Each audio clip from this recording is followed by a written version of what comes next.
in the front over there. Good morning, Mr. Speaker. Good morning. My name is Kwame Jamfi. I'm a software engineer, work at the federal agencies. My question is more along the line of whistleblowers. Sometimes when you're working in the agency, you're like light years away from the White House.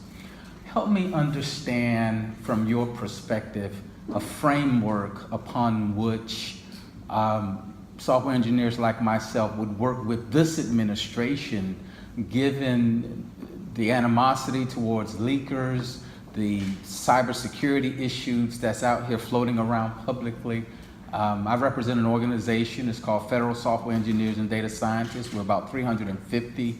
And so I'm really curious. I wasn't going to even ask a question, but I just could not help but to get your opinion on this. Two levels. First of all, I would hope your organization might come forward and offer specific advice on how we should be dealing with cybersecurity issues, because this goes back to Nassim Taleb. You actually know something about the topic.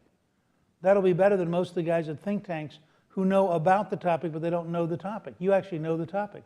So if your group came up and said, here are 6 things or 8 things you ought to do, that'd be very helpful. And I think would be a step in the right direction. Second, I would hope that you would try to implement the laws of the United States as they relate to your job, and would focus on that and not worry about most of the noise. And then third, and I don't know if this affects you, but it affects a lot of federal employees, we have to rethink the current civil service rules, which operate in such a way that if you're totally incompetent, you still keep your job. And that just weighs, as you know. I mean, the people who love their job and want to come in early and want to work hard and are really excited really get drawn down.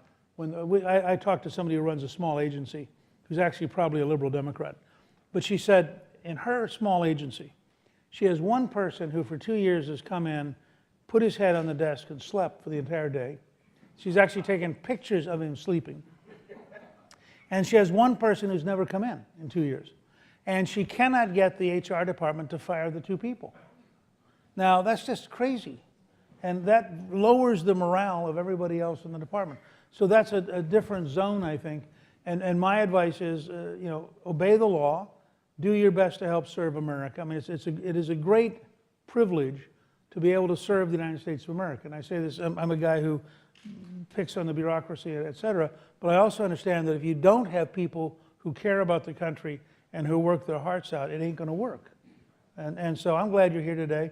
And if you do come up with 6 or 8 serious common sense steps, if you'll get them to me, I will personally put them in the White House. Okay? Anybody else?